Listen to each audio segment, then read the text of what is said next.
Hello प्यारे बच्चों, कैसे हैं आप सब? Are you fine? Are you okay? Are you happy? Are you enjoying? Okay, so I hope that you all are well, fine, fit. तो आप सभी के लिए सबसे पहले एक खुशखबरी कि आज से हम लोग 10th की फिजिक्स को स्टार्ट करने जा रहे हैं। तो सबसे पहले ये बात क्लियर कर देना चाहता हूँ कि मैं आपको फिजिक्स पढ़ाना नहीं चाहता। I don't want to teach you physics। तो आप बोलेंगे कि क्या करेंगे? तो फिर I want to make you to learn the physics। I want to make you to experience the physics। Okay बच्चों, तो हम फिजिक्स को इस तरीके से आपको पढ़ाएंगे, इस तरीके से आपके सामने रखा जाएगा, इस तरीके से एक्सप्लेन करने की कोशिश करेंगे कि फिजिक्स आपको पढ़ना ना पड़े, बल्कि फिजिक्स आप समझें और फिजिक्स को अनुभव करें। तो एक चीज़ रीड है और एक चीज़ लर्न है। तो रीड से ज़्यादा है लर्न, समझना, अनुभव करना। तो इस तरीके से आसान भाषा में, आसान तरीके से हम चाहेंगे कि फिजिक्स अधिक से अधिक आपको एक्सप्लेन किया जा सके, आपकी समझ में आए। तो सबसे पहले मैं उन सभी विद्यार्थियों का, उन सभी छात्रों को हार्दिक शुभकामनाएं देना चाहते हैं, उन विद्यार्थियों को जो इस साल 10th में आए हुए हैं, 10th की क्लासेस स्टार्ट किए हैं। चूँकि 10th आपके लाइफ का पहला बोर्ड एग्ज़ाम है और ये ऐसा है कि वो एग्ज़ाम होता है जिसका सर्टिफिकेट ले करके आप लाइफ टाइम चलते हैं। जहाँ कहीं भी आपको आपके क्वालिफ़िकेशन की बात की जाती है तो सबसे पहले 10th ही आता है। तो कहते हैं कि first impression is the last impression. तो प्यारे बच्चों, हम चाहते हैं कि आपका ये जो 10th का जो बोर्ड का जो एग्ज़ाम हो उसमें आप बेहतर से बेहतर करें, एक अच्छी शुरुआत करें अपने लाइफ में। आप पहले ओवर से ही बाउंड्रीज़ का शुरुआत करें, चौके और छक्के की शुरुआत करें, सहवाग जैसी इनिंग की शुरुआत करें। और इसके लिए एक अच्छे कोच की आवश्यकता होती है, एक अच्छे टीचर की आवश्यकता होती है जो आपको सही मार्गदर्शन दे सकें, सही ट्रिक्स बता सकें, सही कॉन्सेप्ट बता सकें। तो ऐसा ही कुछ प्रयास हमारी तरफ से रहेगा कि हम आपको वे सारे ट्रिक्स, वे सारे अनुभव दे सकें कि आप फिजिक्स में जहाँ कहीं भी रहें बुलंदियों के साथ रहें, पूरे जोर से रहें, दम के साथ रहें और फिजिक्स हर जगह आप अनुभव करें। चूँकि 10th से पहले साइंस होता है, खैर अभी भी साइंस ही है, साइंस में आपका केमिस्ट्री है, बायो है, उसके बाद फिजिक्स है। तो केमिस्ट्री और बायो और भी और टीचर्स कवर करेंगे। लेकिन जो 10th साइंस है ये शुरुआत है। यहाँ अगर आपने अच्छे से पढ़ना शुरू कर दिया, यहाँ से आपने अगर अच्छे से पढ़ना शुरू किया, चूँकि ये बुनियादी कॉन्सेप्ट्स हैं, इनको बड़े ही आराम से सीखें। छोटा सा कोर्स होता है, बहुत बड़ा नहीं होता है। लेकिन अगर इसमें आप मेहनत करेंगे तो आप आगे के लिए आपको कोई भी समस्या नहीं होगी। आप 11th में जाएंगे, 12th में जाएंगे तो you will face no problems, you will feel happy. Okay. लेकिन अगर आपने 10th में अच्छे से नहीं पढ़ा तो साइंस आपको बहुत तंग करेगा। आप जा कर के 11th 12th में जो है फिर से सोचने के लिए मजबूर हो जाएंगे। तो फिजिक्स या साइंस बहुत ही इंटरटेनिंग सब्जेक्ट्स हैं, बशर्ते आपको डेडिकेशन के साथ पढ़ना होगा। कहूँगा कि आप लोग अधिक से अधिक क्लासेस को अटेंड करें, ऑनलाइन जो भी वीडियो डिलीवर किए जाते हैं उसे डीपली आप पढ़ें। और हमारे वीडियोज़ अगर आपको अच्छे लगते हैं तो इन्हें आप लाइक करें, शेयर करें, सब्सक्राइब करें। ओके बच्चों।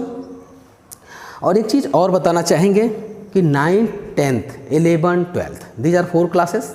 आप अगर बारीकी से देखेंगे तो 9th की जो फिजिक्स है वो शुरुआत है 11th के फिजिक्स का, जो 10th की फिजिक्स है वो शुरुआत है 12th के फिजिक्स का।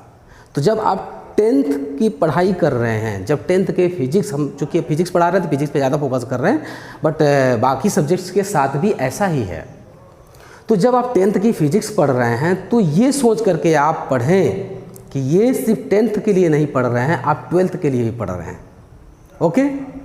आप कभी अपने सीनियर्स की बुक्स लेकर के देख सकते हैं, या हमारे क्लासेस, हम ऑनलाइन क्लास जो वीडियोज़ जो डालेंगे 12th की भी फिजिक्स को डालेंगे तो आप देख लेंगे, जैसे अभी लाइट शुरुआत कर रहे हैं तो लाइट आपके लिए भी है, लाइट ट्वेल्थ के लिए भी है।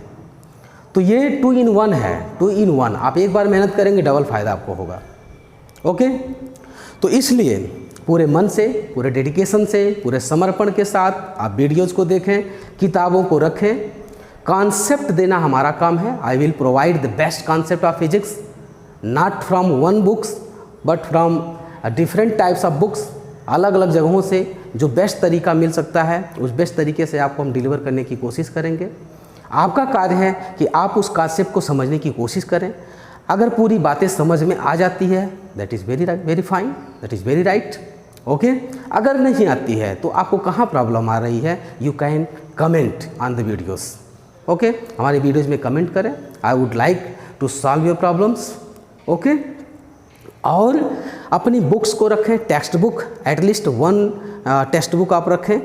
जैसे ही हम लेक्चर्स को देते हैं आप उन्हें पढ़ें और समझें, और साथ ही साथ बुक्स को भी पढ़ें, तब आपको लगेगा कि हाँ चीज़ें कैसे, और आपको दिखती साफ साफ दिखाई देंगी। बुक को पढ़ेंगे तो और भी, चूँकि जब टीचर पढ़ाता है तो सारी चीज़ों को, बहुत बारीक चीज़ों को टाइम दे करके एक्सप्लेन नहीं किया सकता है ना, लेकिन इतना कॉन्सेप्ट दिया जाता है कि आप हर चीज़ को समझने की कोशिश करें। जहाँ टेक्स्ट बुक लिखेंगे तो और चीज़ें, टेक्स्ट बुक पढ़ेंगे तो और भी चीज़ें आपको समझ में आएंगी। तो ओके बच्चों, तो ज़्यादा देरी ना करते हुए, ये चूँकि इंट्रोडक्शन क्लास है आज का तो थोड़ा सा टाइम लग गया, ज़्यादा देर ना करते हुए अब हम लोग अपने सिलेबस की ओर बढ़ें, अपने मूल लक्ष्य की ओर आगे बढ़ें।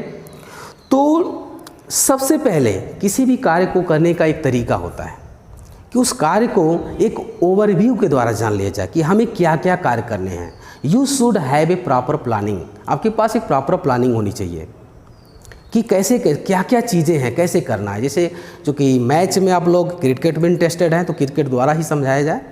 जैसे जब पहली टीम जब जितना स्कोर कर देती है, सपोज़ अगर ये 50-50 का मैच है, 300 से ज़्यादा रन है, तो दूसरी जो टीम है उसको प्लानिंग करना होता कि हमें कितने रन रेट से कार्य करना होगा, कितने रन रेट से बैटिंग करना होगा। उसी तरीके से जब हम 10th की फिजिक्स को पढ़ना चाहते हैं तो सबसे पहले हम ये जानना चाहेंगे कि 10th की फिजिक्स में क्या क्या पढ़ना है। What is the syllabus of 10th physics. अगर देखा जाए बारीकी से, ठीक है, आप सिलेबस को उठाएंगे तो आपके 10th की जो फिजिक्स है वो 3 पार्ट में मोस्टली है। 1-2 चैप्टर और लास्ट में है। एक चैप्टर है आपका सोर्सेस ऑफ एनर्जी और इन्वायरमेंट, तो वो कोर फिजिक्स। पहला क्या है, लाइट है, दूसरा है इलेक्ट्रिसिटी और तीसरा है मैग्नेटिज्म। इलेक्ट्रिसिटी में थोड़ा सा और डिटेल में जाएंगे हम लोग, तो पहला उसमें अलग अलग चैप्टर्स हो जाते हैं। पहला हो जाता है रिफ्लेक्शन ऑफ लाइट, दूसरा है और स्फेरिकल मिरर, गोली दर्पण। रिफ्लेक्शन ऑफ लाइट मीन्स प्रकाश का परावर्तन। तो फर्स्ट टॉपिक इज, एक्चुअली ये टॉपिक नहीं, एक चैप्टर्स हो जाएंगे, इनके अंदर भी 2-3 टॉपिक्स होंगे, तो उसको बारीकी से हम लोग समझेंगे। तो सबसे पहले है प्रकाश का परावर्तन, इस रिफ्लेक्शन ऑफ लाइट। दूसरा स्फेरिकल मिरर, गोली दर्पण। वो कोई गोली दर्पण है, उस पर लाइट का रिफ्लेक्शन कैसे हो रहा है, उससे संबंधित कैसे इमेज बन रहा है, इन सारी चीज़ों का अध्ययन करेंगे हम लोग। तो सेकेंड इज स्फेरिकल मिरर। तीसरा है रिफ्रैक्शन ऑफ लाइट, लाइट की ये प्रॉपर्टी, ठीक है, प्रकाश का अपवर्तन है। चौथा है लेंस, लेंस क्या होता है इसके बारे में पढ़ेंगे। पांचवा ह्यूमन आई, मानव नेत्र, इसमें हम लोग दूरदृष्टि दोष, निकट दृष्टि दोष पढ़ेंगे, इसको अच्छे से पढ़िएगा। इससे संबंधित न्यूमेरिकल्स कंपटीशन में पूछे जाते हैं। और साथ ही साथ खुशी की बात है, ये पूरी सिलेबस, ये पूरा चैप्टर आपके 12th में है। 12th में पूरा का पूरा है, जैसे का तैसा है। जो न्यूमेरिकल, जो थियरी, जो कॉन्सेप्ट यहाँ आप पढ़ेंगे that will be the same in 12th, कक्षा 12 की फिजिक्स में आपको मिलेगा। बट क्या होगा, ये सब एक चैप्टर के अंदर होंगे, इसके बाद कम से कम 8-9 चैप्टर्स आपको पढ़ने होते हैं। ओके, तो कम से कम एक चैप्टर और भी शुरुआती चैप्टर आप अगर अच्छे से पढ़ लिए तो 12th में आपको आराम मिलेगा। ओके, तो this is all about the first unit, the first part, that is light, that is Prakash. Okay, now let's see the second part, that is electricity यानी करंट। इलेक्ट्रिसिटी यानी करंट। इस current में, electricity में 2 मूल रूप से chapters को पढ़ना हमें। पहला है इलेक्ट्रिक सर्किट, वैद्युत परिपथ क्या होता है, कैसे करंट प्रवाहित होती है ना, इसको हम लोग देखेंगे। वैद्युत धारा क्या है, वैद्युत परिपथ क्या है, और सारी चीज़ें हैं डिटेल में हम लोग चैप्टर्स जब पढ़ेंगे तो सीखेंगे। दूसरा, heating effect of electric current. Heating effect of electric current, वैद्युत धारा का जो है हीटिंग इफेक्ट मानी टेम्परेचर, ठीक है, उसमें प्रभाव, वैद्युत धारा का उसमें प्रभाव। तो इसमें क्या होता है, जैसे हमारे बल्ब है, बल्ब जल रहा तो हीट निकल रहा, हमारा हीटर है, हीटर क्या है, करंट से लाइट हीट दे रहा है। तो इस तरीके की चीज़ें हम लोग पढ़ेंगे कि कितना हीट है, कितनी ऊर्जा व्यय हो रही है ना। जैसे हम लोग यूनिट कितने, हमारे घरों में लाइट जल रही है तो कितना यूनिट जल रहा, अब यूनिट क्या है ना, ऊर्जा जो है विद्युत धारा का, विद्युत ऊर्जा का मात्रक है। तो वो सारी चीज़ों को डिटेल में समझेंगे। ओके, तो सेकेंड इज इलेक्ट्रिसिटी, वैद्युत धारा। इसके अंतर्गत 2 टॉपिक को सीखा कि वैद्युत परिपथ क्या होता है और उस वैद्युत धारा या वैद्युत परिपथ में जो है हीटिंग इफेक्ट क्या होता है, उसमें प्रभाव क्या होता है, इन चीज़ों के बारे में अध्ययन करेंगे। क्लियर, आगे बढ़े ना। एस। तो थर्ड इज मैग्नेटिज्म। तीसरा क्या है, मैग्नेटिज्म, चुंबकत्व। चुंबक के बारे में आप जानते होंगे, बचपन में आप लोग चुंबकों के साथ खेले होंगे, है ना। 2 चुंबकों को लेते हैं तो कभी आपस में जुड़ जाते हैं, कभी आपस से दूर हो जाते हैं, है ना। तो ये मैग्नेटिक प्रॉपर्टी होती है। मैग्नेट है, मैग्नेट के अंदर चुंबकीय गुण है कि वह लौ क्या करता है, आयरन लौ जो आयरन के पार्टिकल्स हैं उनको अपनी ओर अट्रैक्ट करता है, साथ ही साथ एक चुंबक दूसरे चुंबक को अपनी ओर अट्रैक्ट करता है या रिपल्सन करता है, ठीक है। तो वो मैग्नेटिज्म कहलाता है, मतलब एक ऐसा ब्रांच जिसमें हम मैग्नेट जो है चुंबकीय गुणों का अध्ययन करते हैं, उसको मैग्नेटिज्म करते हैं। तो वह मैग्नेटिज्म के अंदर, उस मैग्नेटिज्म के अंदर जो है हम लोग 2 टॉपिक को पढ़ते हैं या 2 चैप्टर है यहाँ पर। पहला, magnetic effect of electric current. तो चूँकि मैग्नेट जो हम बचपन में या हमारे जो इलेक्ट्रॉनिक चीज़ों में लगा होता वो जो है परमानेंट मैग्नेट होता है, लेकिन उसकी जो गुण मैग्नेटिक प्रॉपर्टी होती है, यहाँ पर जो मैग्नेटिक प्रॉपर्टी है वैद्युत धारा के कारण मैग्नेटिक प्रॉपर्टी को पढ़ते हैं हम लोग। तो magnetic effect and electric current, किसी परिपथ में वैद्युत धारा प्रवाहित हो रही है तो उसके कारण एक वैद्युत, वह जो परिपथ के चारों ओर एक वैद्युत क्षेत्र उत्पन्न हो जाता है। एक जो है मैग्नेटिक फील्ड, ओके, एक चुंबकीय क्षेत्र उत्पन्न हो जाता है। ओके, तो वैद्युत धारा के कारण चुंबकीय प्रभाव, magnetic effect and electric current. तो पहले इस सेक्शन में हम लोग ये पढ़ेंगे। लास्ट है इलेक्ट्रोमैग्नेटिक इंडक्शन, वैद्युत चुंबकीय प्रेरण। ओके, तो इसको यहाँ ज़्यादा एक्सप्लेन नहीं करेंगे, अभी आपको समझ में नहीं आएगा, आगे हम लोग चलेंगे तो पढ़ेंगे कि विद्युत चुंबकीय प्रेरण क्या है। तो overall this is the whole syllabus, this is the whole target.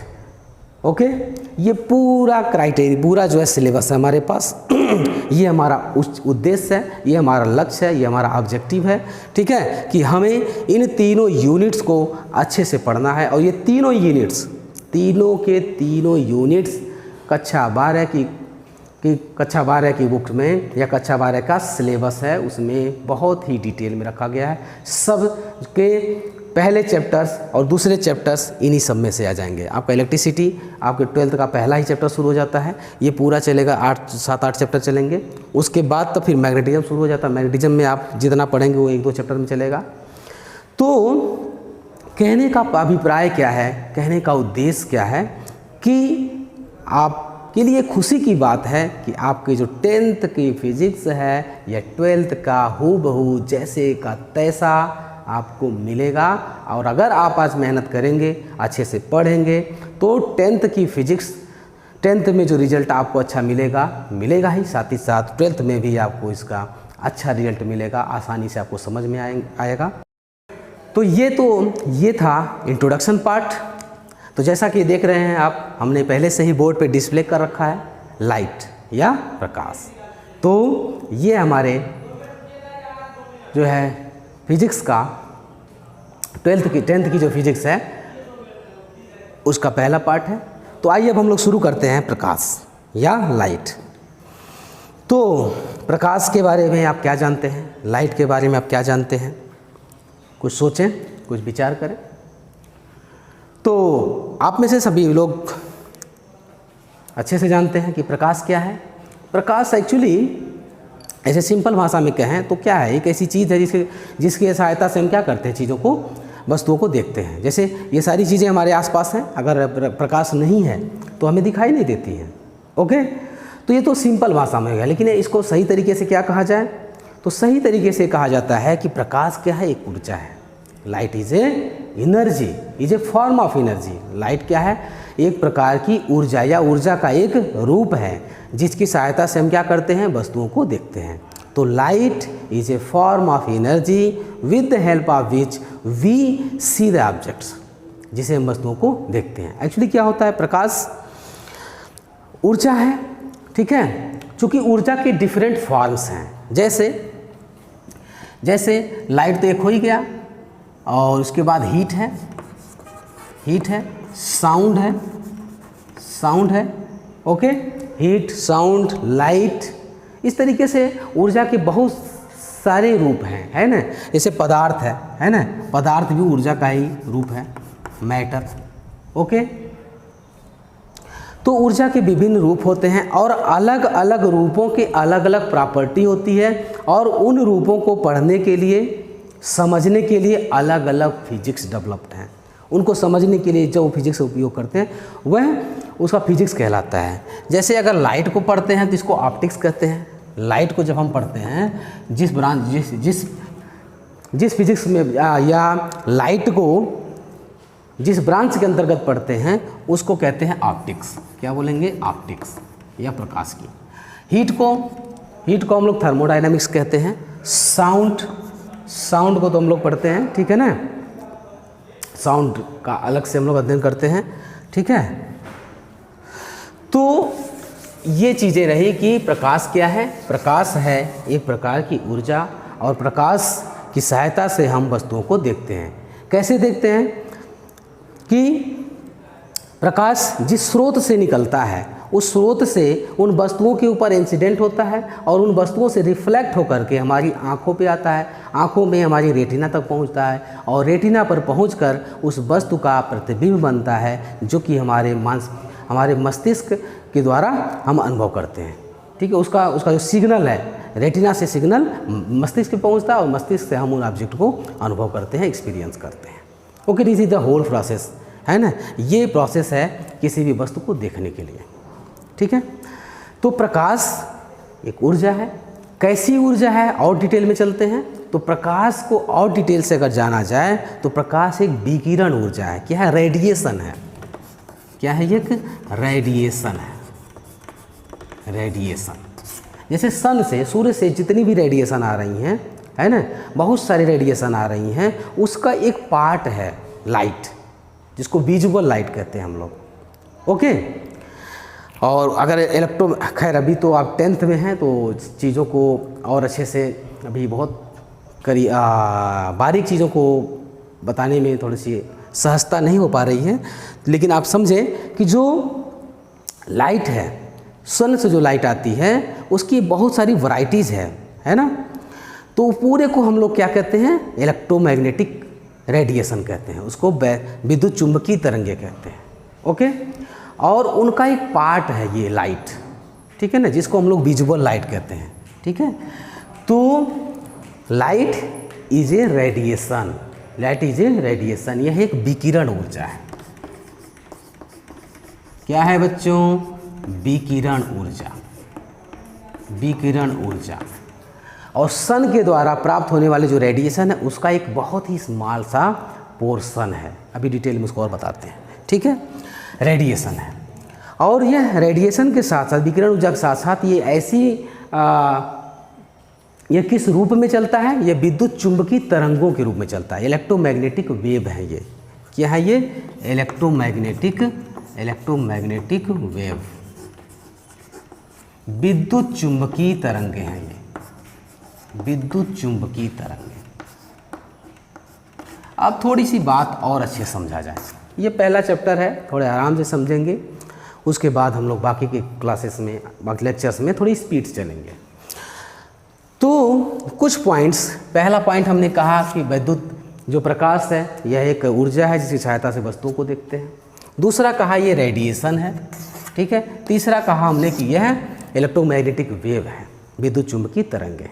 Actually ये ऊर्जा है, प्रकाश क्या है, ऊर्जा का रूप है, लेकिन ये चलती कैसी है, ये तरंगों के रूप में चलती है। किसके रूप में चलती है, तरंगों के रूप में चलती है। किस तरंग के रूप में चलती है, इलेक्ट्रोमैग्नेटिक वेव, विद्युत चुंबकीय तरंगों के रूप में। अब सवाल खड़ा होगा कि विद्युत चुंबकीय तरंगें क्या है, तो ज़्यादा बहुत बारीक में नहीं जाएंगे, आप को थोड़ा सा जितना ज़रूरत है उतने को बताते हैं कि जो तरंगे हैं, वेव्स। अब सवाल खड़ा होता है वेव क्या है, what is wave, what is wave. तरंगे क्या हैं, तरंगे कुछ और नहीं हैं, तरंगे हैं ऊर्जा के संचरण, ऊर्जा का एक जगह से दूसरे जगह पे जाना। Propagation of wave is called, propagation of energy, sorry, ठीक है, propagation of energy is called wave.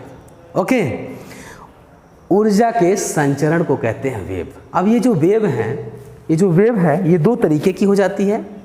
कितने तरीके होती है बच्चों, दो तरीके की। कौन कौन, एक ऐसी तरंग होती है, जैसे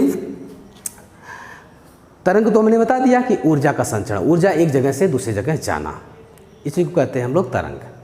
अगर तरंग ऐसा है जिसको जाने के लिए किसी की ज़रूरत पड़े, किसी की आवश्यकता पड़े, है ना, तो उसे कहते हैं जो है मैकेनिकल वेव। क्या कहते हैं बच्चों, मैकेनिकल वेव, मैकेनिकल वेव, यांत्रिक तरंगे, यांत्रिक तरंगे।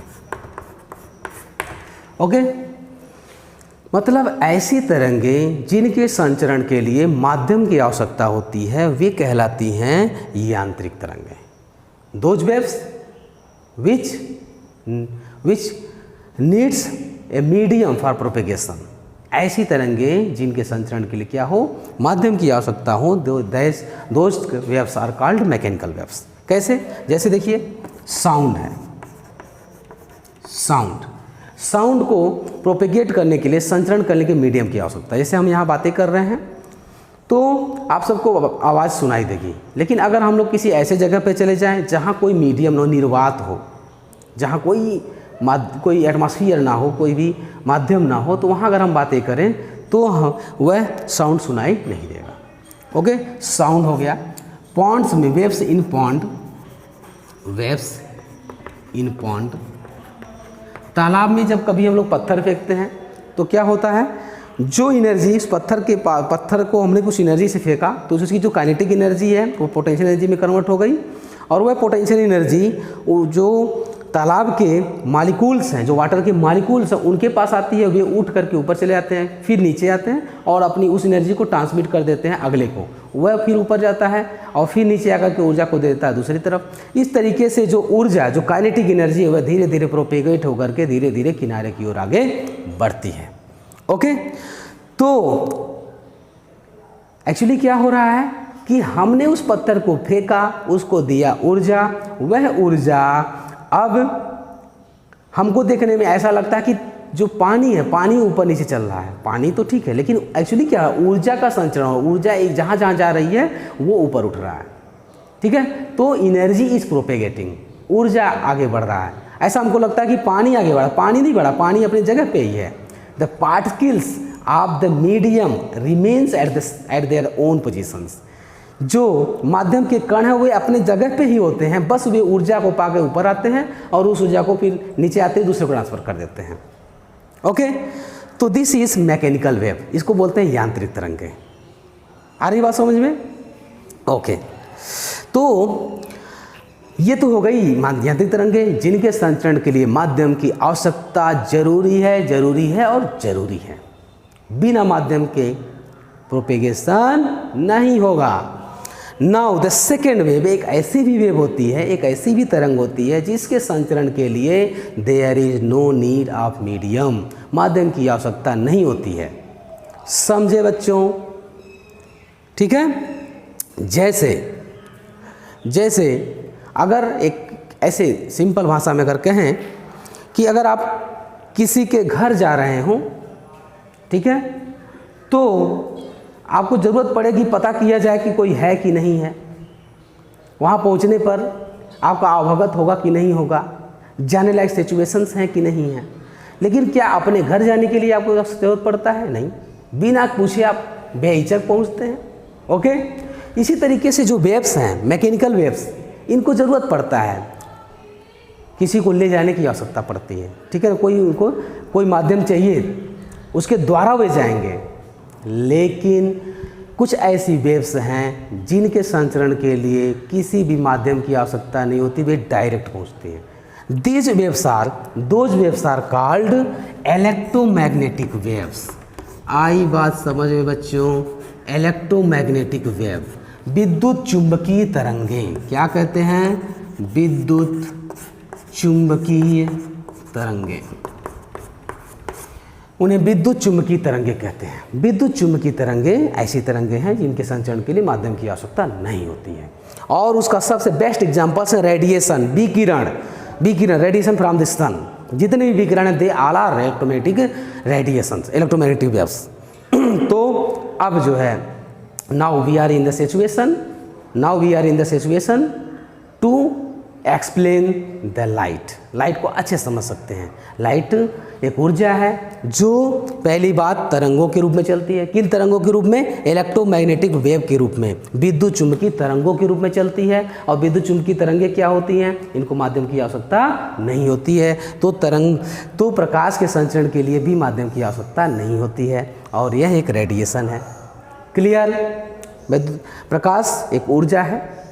क्या है? ऊर्जा है जो कि तरंगों के रूप में चलता है। किस तरंग के रूप में? इलेक्ट्रोमैग्नेटिक वेव के रूप में, विद्युत चुंबकीय तरंगों के रूप में। जिसके कारण क्या होता है बच्चों? जिसके कारण क्या होता है? उसको माध्यम की आवश्यकता नहीं होती है, ठीक है। और यह एक विकिरण ऊर्जा है। इतनी बातें समझ में आ गई? Okay, now the fourth point, ये जो प्रकाश है यह माध्यम में चलती है। इसकी स्पीड कितनी होती है? तो बहुत हाई स्पीड से चलती है लाइट। कितनी स्पीड से चलती है? तो यह कितनी स्पीड से चलती है यह डिपेंड करता है कहाँ चल रही है, प्रकाश कहाँ चल रही है। तो सबसे ज़्यादा स्पीड इसकी होती है वैक्यूम में। कहाँ पर? वैक्यूम या निर्वात में। निर्वात या वैक्यूम में इसकी स्पीड सबसे ज़्यादा होती है। जैसे अगर आप कभी बाइक चलाते हो तो अगर किसी रोड पे निकल लें और वो रोड पूरा खाली हो तो आप पूरे एक्सीलरेटर के साथ वेरी हाई स्पीड के साथ अपनी बाइक को चला सकते हैं। लेकिन अगर आप मार्केट में चले गए हैं, वहाँ जाम लगा हुआ है, तो आप चलाने वाले भी वही हैं, आपकी बाइक भी वही है, आपकी गाड़ी का पेट्रोल भी पूरा फुल है, but you can't accelerate your bike. आप अपने बाइक की स्पीड नहीं बढ़ा सकते। क्यों? क्योंकि सिचुएशन चेंज, जहाँ आपको बाइक चलाना वो जगह बदल गया, उसका सिचुएशन अलग हो गया। पहले चलाया वहाँ एकदम खाली स्थान था, आपने पूरा एक्सीलरेटर ले लिया। अब जहाँ चला रहे हैं वहाँ क्या है? वहाँ पूरी भीड़ लगी हुई है, वहाँ आपने एक्सीलरेटर नहीं ले सकते। Okay, the same situation happens with the light. यही घटना होती है लाइट के साथ। लाइट किस जगह जा रही है, ठीक है, उसको मीडियम बोलते हैं। अभी इसको एक्सप्लेन करेंगे हम कि मीडियम क्या है। तो किस मीडियम में जा रही है, उस मीडियम पे डिपेंड करता है कि लाइट की स्पीड कितनी होगी। आइए मीडियम को एक्सप्लेन कर देते हैं, फिर उसके बाद बातें करते हैं। ओके, इसको नोट करते रहें, जहाँ ज़रूरत पड़े वीडियो को पॉज करके आप नोट कर सकते हैं। जो बातें नहीं समझ में आती हैं उन्हें आप कमेंट कर सकते हैं, और साथ ही साथ बार बार कहेंगे, चूँकि बहुत मेहनत के साथ वीडियो बनाए जाते हैं और आपके लिए बनाए जा रहे हैं, है ना। तो आप सभी अगर वीडियो अच्छे लगते हैं तो उनको लाइक करें, शेयर करें, सब्सक्राइब करें। उससे हमारा मोटिवेशन बढ़ता है, हम और अच्छे तरीके से वीडियो को आपके सामने लाने की कोशिश करेंगे। अधिक से अधिक शेयर, सब्सक्राइब करें। ओके, तो मीडियम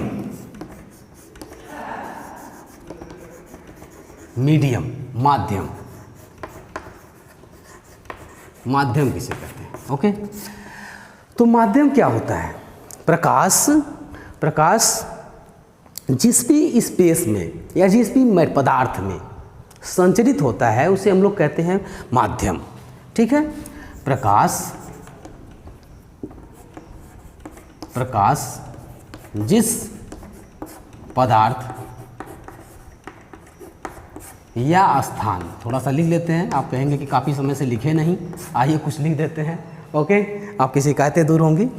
तो प्रकाश इस पदार्थ या स्थान में संचरित होगा, संचरित होता है, उसे माध्यम कहते हैं या मीडियम कहते हैं।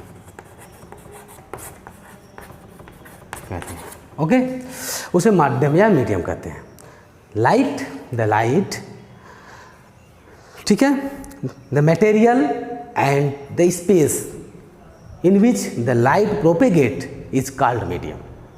तो हिंदी मीडियम के बच्चों के लिए भी, और जैसे मीडियम, अब देखिए हिंदी मीडियम अंग्रेजी मीडियम भी आ गया, तो आप किसके अंतर्गत पढ़ रहे हैं? जैसे आप हिंदी वाले में पढ़ रहे हैं, आपकी भाषा क्या है, हिंदी के अंतर्गत पढ़ रहे हैं तो हिंदी मीडियम है आपका।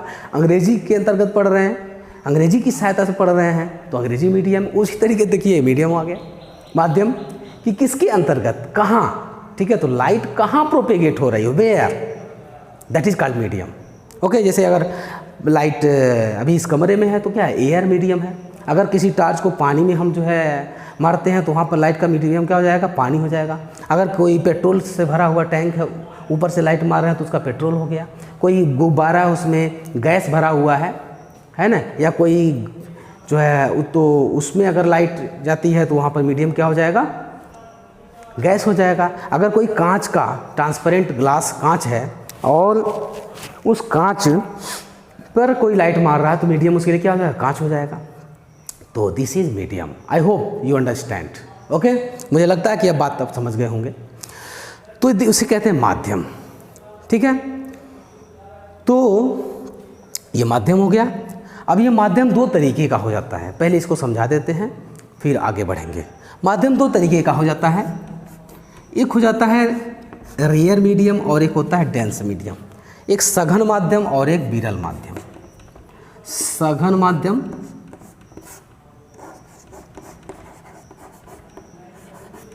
सघन माध्यम इसको बोलते हैं dense medium, dense medium. Okay बच्चों, और दूसरा है विरल माध्यम, इसको बोलते हैं rare medium, rare medium, dense medium और रेयर मीडियम। क्लियर? सघन माध्यम और विरल, क्या होता है सघन माध्यम और विरल माध्यम? अभी हमने आपको बाइक का एग्जाम्पल दिया था कि एक बार आप ऐसे रोड पे जा रहे हैं, खाली जगह, एक जा रहे हैं जहाँ जाम लगा हुआ है। तो सघन माध्यम का मतलब होता है कि एक ऐसा माध्यम जिनमें पार्टिकल्स या कणों की जो डेंसिटी है वेरी हाई हो, बहुत ज़्यादा हो, ठीक है, उसको सघन माध्यम। जैसे हमने जाम का एग्जाम्पल दिया, वहाँ लोगों की डेंसिटी क्या हो गई, बढ़ गई, तो सघन माध्यम है। तो हाई डेंसिटी, सघन का मतलब क्या हो गया, हाई डेंसिटी। क्या होगा बच्चों, हाई डेंसिटी। सघन का मतलब क्या हो गया, हाई डेंसिटी। और जहाँ हाई डेंसिटी है वहाँ स्पीड क्या होगी, स्पीड क्या होगी बच्चों, स्पीड। लाइट की स्पीड तो बाद में बताइएगा, अपनी स्पीड बताएं, कम होगा कि ज़्यादा होगा, कम होगा। ओके, कम होगा, कम। ओके, तो सघन माध्यम एक ऐसा माध्यम होता है जिनकी डेंसिटी बहुत ज़्यादा होती है और डेंसिटी ज़्यादा होने के कारण उसमें प्रकाश की जो चाल होती है बहुत कम होती है। ओके, रेयर मीडियम या विरल माध्यम किसे कहते हैं, एक ऐसा सिंपल, एक ऐसा माध्यम जिसकी डेंसिटी क्या हो, बहुत कम हो, क्या हो, लो डेंसिटी हो। क्या हो बच्चों, लो डेंसिटी। समझ में आ रहा है क्या आपको? समझ में आ रहा है तो कमेंट करते रहें, लाइक करते रहें। Okay, so that I may motivated, I get motivated and I would do my best, है ना, और भी अच्छे से अच्छा कोशिश किया जाए कि आपको और अच्छे से डिलीवर किया जा सके। ओके, तो लो डेंसिटी, ठीक है, लो डेंसिटी। विरल माध्यम का मतलब हुआ था एक ऐसा माध्यम जिसकी जो घनत्व है, जिसकी जो डेंसिटी है बहुत कम है। जैसे रोड के बाद, खाली रोड की बात बताया मैंने। और जब अगर डेंसिटी बहुत कम है अर्थात उसमें अवरोध बहुत कम है, इसमें क्या था, high density. High density means अवरोध ज़्यादा। क्या बच्चों, अवरोध ज़्यादा, अवरोध ज़्यादा है, अवरोध ज़्यादा है तो स्पीड कम होगी। विरल माध्यम का मतलब लो डेंसिटी। लो डेंसिटी का मतलब हुआ कि अवरोध कम है, अवरोध कम है, और अवरोध कम है तो इसका मतलब स्पीड क्या होगा, what will be the speed, speed होगा हाई, स्पीड होगा हाई, ज़्यादा होगा। तो ये बातें क्लियर हो गई, इसको थोड़ा सा एक बार समझ लेते हैं। Medium means a material, the space through which the light is propagating. एक ऐसा पदार्थ, एक ऐसा स्थान जहाँ लाइट जो प्रोपिगेट हो रही है, संचित हो रही है, that is called medium. There are two types of mediums, one is dense medium, one is rare medium। dense medium किसे कहते हैं कि एक ऐसा मीडियम जिसका घनत्व ज़्यादा है, अर्थात जिसमें अवरोध ज़्यादा है, और अगर ऐसा है तो उसमें प्रकाश की लाइट चाल क्या होगी, सबसे कम होगी। रेयर मीडियम, विरल माध्यम, एक ऐसा माध्यम जिसकी डेंसिटी क्या होगी, बहुत कम होगी। बहुत कम है यानी अवरोध बहुत कम है, अवरोध बहुत कम है तो प्रकाश की चाल बहुत ज़्यादा होगी। Clear clear clear. तो ये बातें समझ में आ गई।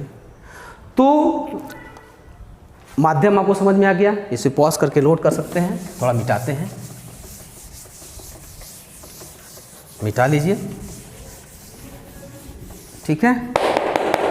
तो अब सवाल ये उठता है कि जब अलग अलग तरीके के माध्यम हैं, सघन है, विरल है, different types of mediums are there, तो प्रकाश की चाल कितनी होती है?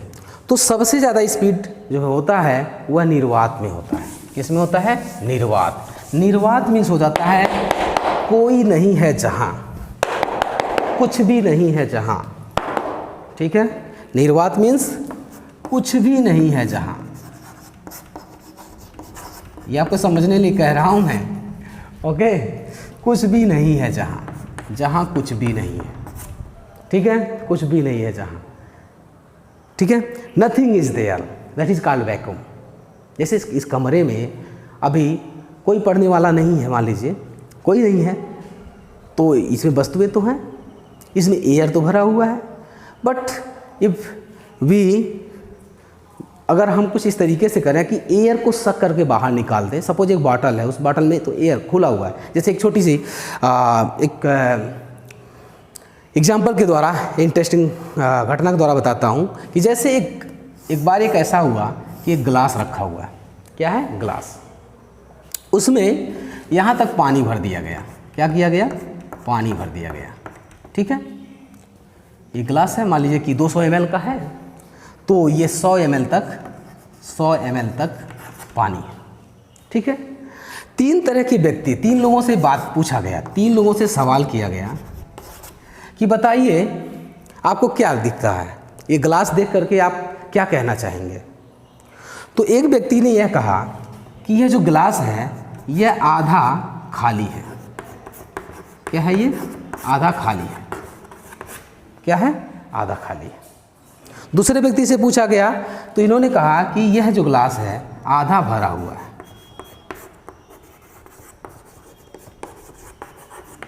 आधा भरा हुआ है।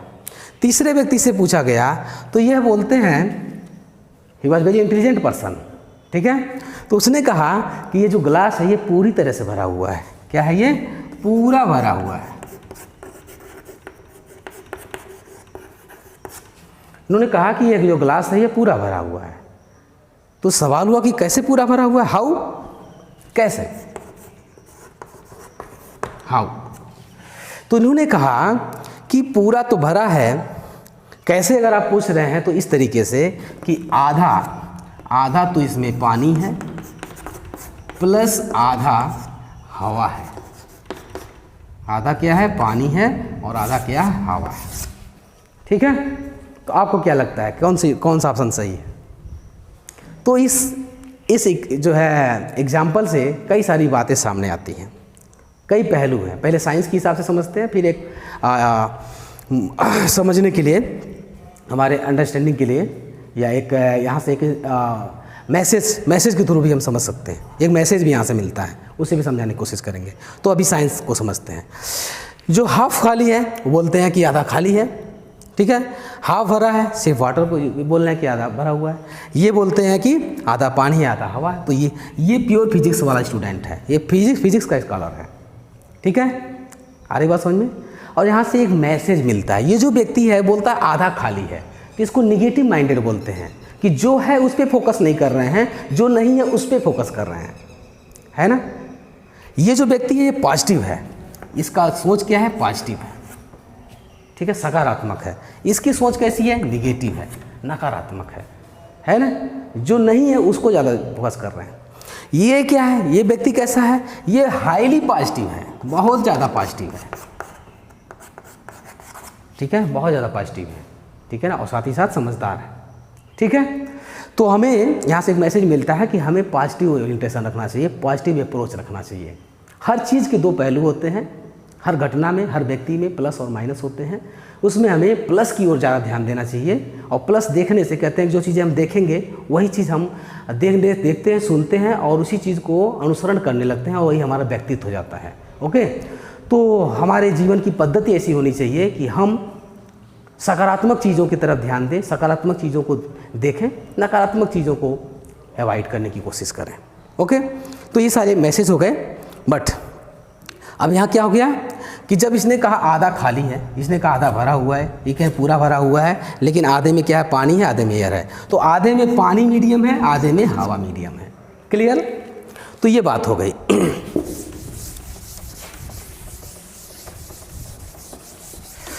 तो प्रकाश की चाल, अभी हम लोग वहीं पर हैं कि प्रकाश की चाल सबसे अधिक कहाँ होती है, कम क्या होती है। तो सबसे अधिक होती है वैक्यूम में। वैक्यूम का मतलब where there is no obstruction, जहाँ विरोध ही नहीं है, जहाँ कोई भी दिक्कत ही नहीं है, पूरा खाली है ना, वहाँ लाइट बड़े स्पीड से चलती है। और कितनी स्पीड से चलती है, उसकी स्पीड होती है, क्या मैं इसे मिटा दूँ, आगे बढ़ें, ठीक है, नोट करें, आगे बढ़ते हैं। तो मिटा दिया हमने। तो वैक्यूम में प्रकाश की जो चाल होती है उसको C से लिखते हैं और उसकी वैल्यू होती है 3 × 10⁸ मीटर प्रति सेकेंड। 3 × 10⁸ मीटर प्रति सेकेंड। अब आप में से बहुत सारे विद्यार्थी ऐसे होंगे जो इसको समझ नहीं पा रहे होंगे। जैसे हम कहें कि 30 मीटर 30,000 किलोमीटर, जैसे हमारी बाइक्स हैं, बाइक को हम लोग बोलते हैं कि 50 की स्पीड चल रही है, 50 किलोमीटर पर आवर, ठीक है, या 100 में चल रही है, तो बातें समझ में आती हैं। इस तरीके से लिखने का क्या मतलब होता है। तो चूँकि फिजिक्स में या साइंस में छोटी छोटी चीज़ों, सबसे नॉर्मल चीज़ें हैं, 100, 50, 1000 तो ठीक है लिख देते, लेकिन बहुत बड़ी संख्याओं को, बहुत छोटी संख्याओं को लिखने के लिए जो है लिखना, अब चूँकि एक्चुअली इसका मतलब क्या होता है, इसका मतलब हो गया कि 3 के बाद आप 8 शून्य लगा दें, 4 ये हो गया, 4 ये हो गया, इतना मीटर प्रति सेकंड। तो अगर कहीं लिखना हो तो इतना जगह चाहिए, ठीक है ना। इसको तरीके से लिखने के लिए क्या करते हैं हम लोग, पावर के फॉर्म में लिख देते हैं। इसी तरीके से बहुत छोटी क्वांटिटी अगर हो, है ना, तो उसको भी हम 10⁻, जहाँ ये प्लस है उसको माइनस में रिप्रेजेंट करते हैं, ठीक है ना। तो ये हो गया आपका। इसको जानने की कोशिश करें, इकाई, दहाई, सैकड़ा, हज़ार, 10,000, लाख, 10 लाख, करोड़, 10 करोड़, यानी ये 30 करोड़ है ना, 30 करोड़ मीटर प्रति सेकंड है ये, 30 करोड़ मीटर प्रति सेकंड, ठीक है ना, 30 करोड़ मीटर प्रति सेकंड। ओके, अगर हम इसको मीटर की जगह किलोमीटर करना चाहें तो क्या होगा बच्चों, यहाँ से 3 शून्य हटा दीजिए, तो इकाई, दहाई, सैकड़ा, हज़ार, 10,000, लाख, 3 लाख किलोमीटर प्रति सेकंड, 3 लाख किलोमीटर प्रति सेकंड हो जाता है। यानी लाइट जो है एयर में 3 लाख प्रति सेकंड, 1 सेकंड में 3 लाख किलोमीटर चलती है। अब आप कल्पना कर सकते हैं कितना है। तो the largest speed of the light is in the vacuum. निर्वात में ही प्रकाश की चाल सबसे अधिक होती है, 3 × 10⁸ मीटर पर सेकंड होती है ना, 3 लाख किलोमीटर प्रति सेकंड होती है। इतनी स्पीड है कि पृथ्वी का 7 चक्कर, 7.5 चक्कर लगा लेंगे हम लोग, इसको कैलकुलेट कर लेंगे आप। किरण क्या है, रे ऑफ लाइट, रे ऑफ लाइट। फिर आगे चैप्टर में चलेंगे हम लोग, बस आज इतना ही करते हैं। रे ऑफ लाइट और दूसरा है बीम ऑफ लाइट। बहुत ही बेसिक चीज़ों को बता रहे हैं, शायद आप जानते भी हों तो कोई बात नहीं है, लेकिन कुछ बच्चे ऐसे हैं जिनको नहीं पता है, तो ऐसे लोगों के लिए, चूँकि हमारा उद्देश्य है कि जो सबसे कमज़ोर से कमज़ोर बच्चे या जो चीज़ को कुछ भी नहीं पता उसको सारी चीज़ों हम लोग बताने की कोशिश करते हैं। ओके, तो रे ऑफ लाइट और बीम ऑफ लाइट। रे ऑफ लाइट होता है कि प्रकाश की किरण, प्रकाश किरण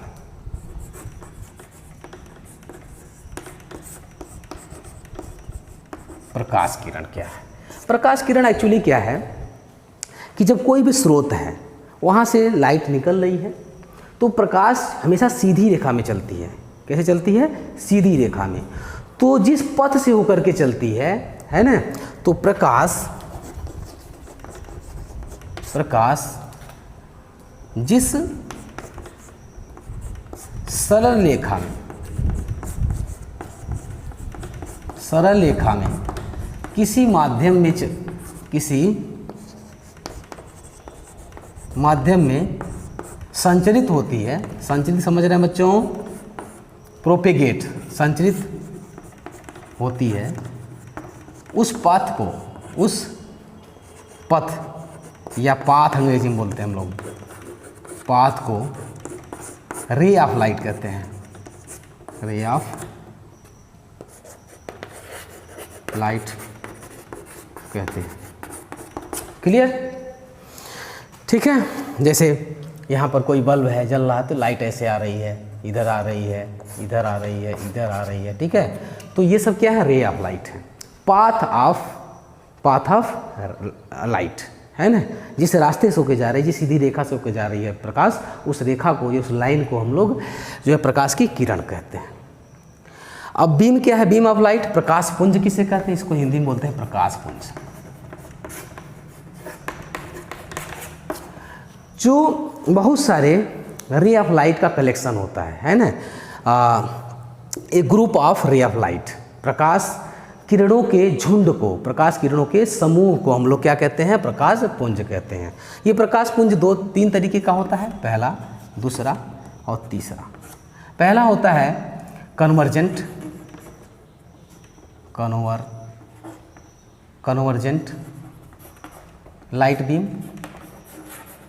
लाइट बीम ऑफ लाइट है ना, कन्वर्जेंट लाइट या कन्वर्जेंट बीम ऑफ लाइट बोल देते हैं, या कन्वर्जेंट लाइट बोल देते हैं। इसमें क्या होता है कि बहुत सारी प्रकाश किरणें क्या हो, एक बिंदु पर आकर मिलती हुई प्रतीत होती हैं। सपोज ये पॉइंट है, एक प्रकाश इधर से आ रही है, एक प्रकाश इधर से आ रही है, एक प्रकाश इधर से आ रही है। तो जब किसी बिंदु पर बहुत सारे अलग अलग जगहों से, अलग अलग डायरेक्शन से होकर के प्रकाश की किरणें आएँ और एक बिंदु पर मिलें, तो इन प्रकाश किरणों का जो झुंड है, ये प्रकाश का जो बीम है, इसको बोलते हैं कन्वर्जेंट बीम ऑफ लाइट है ना। इसको कन्वर्जिंग संपोषी, इसको हम लोग बोलते हैं, इसको अपसारी और अभिसारी है ना, इसको बोलते हैं अभिसारी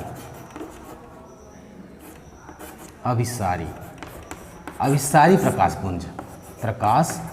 पुंज। ओके, अभिसारी प्रकाश पुंज कि अलग अलग डायरेक्शन से आने वाली किरणें एक पॉइंट पे मिलती हुई प्रतीत हों, तो वह जो है कन्वर्जिंग या कन्वर्जेंट जो है लाइट कहलाती है। दूसरा डाइवर्जेंट या डाइवर्जिंग बोलते हैं इसको, डाइवर्जेंट बीम ऑफ लाइट। इसमें क्या होता है कि किसी एक पॉइंट से प्रकाश की किरणें क्या एक बिंदु से दूर की ओर जाती हुई प्रतीत होती हैं, है ना। कोई यहाँ कोई एक पॉइंट है, यहाँ से प्रकाश इधर भी जा रही है, इधर भी जा रही है, इधर भी जा रही है, तो इसको बोलेंगे डाइवर्जिंग या डाइवर्जेंट बीम ऑफ लाइट। अभिसारी हो गया, ये अपसारी है, अपसारी प्रकाश पुंज। ओके, प्रकाश पुंज। तीसरा है समांतर, पैरेलल, तीसरे बोलते हैं पैरेलल प्रकाश पुंज। ओके, इसको बोलते हैं पैरेलल बीम ऑफ लाइट। ठीक है, इसमें क्या है कि ऐसी प्रकाश किरणें जो क्या हो, एक दूसरे से समांतर हो, तो उसको क्या बोलते हैं? प्रकाश जो है समांतर प्रकाश पुंज कहते हैं कि प्रकाश इधर जा रही है, एक लाइट इधर जा रही है, एक लाइट इधर जा रही है, सब एक दूसरे के पैरेलल है। तो आज इतना ही रखते हैं। आप सभी लोग आशा है कि अच्छे समझ लिए होंगे, काफ़ी समझ में आ गया होगा आप लोगों को। अगर कोई बात अगर कोई चीज़ समझ में नहीं आती है तो उसे कमेंट करिए। और फिर लास्ट में यही कहना चाहेंगे कि वीडियोस के लिए काफ़ी मेहनत हम लोग करते हैं, है ना। तो आप लोग अगर वीडियोस आपको पसंद आते हैं, अच्छा आपको समझ में आ रहा है, तो इसको लाइक करिए, शेयर करिए और अधिक से अधिक मित्रों तक सब जो है इसको शेयर करिए। ओके, ताकि आपके इतने प्रयास से, आपके एक लाइक, सब्सक्राइब और एक कमेंट से और शेयर से हमें मोटिवेशन मिलता है और हम लोग और अच्छे से कार्य करने के लिए प्रेरित होते हैं। आपके सामने और भी आसानी से और भी सरलता से वीडियो बना करके आपके सामने लाने की कोशिश करेंगे, आपको और अच्छे से समझाने की कोशिश करेंगे। तो ठीक है, अपना ध्यान दें, अच्छे से पढ़ें। ओके, मिलते हैं अगले वीडियो में। लाइट के अगले टॉपिक को लेके चलेंगे। अब हम लोग अच्छी तरीके से फिजिक्स या लाइट को समझने की कोशिश करेंगे। अभी तो ये इंट्रोडक्शन पार्ट था, ज़्यादा कुछ हम लोगों ने नहीं पढ़ा है, लेकिन इंट्रोडक्शन पार्ट अच्छे से समझा है और शुरुआत हो चुकी है। अगले लेक्चर से हम लोग फ्लुएंटली और प्रभावी तरीके से अच्छे तरीके से पढ़ना शुरू करेंगे। ओके।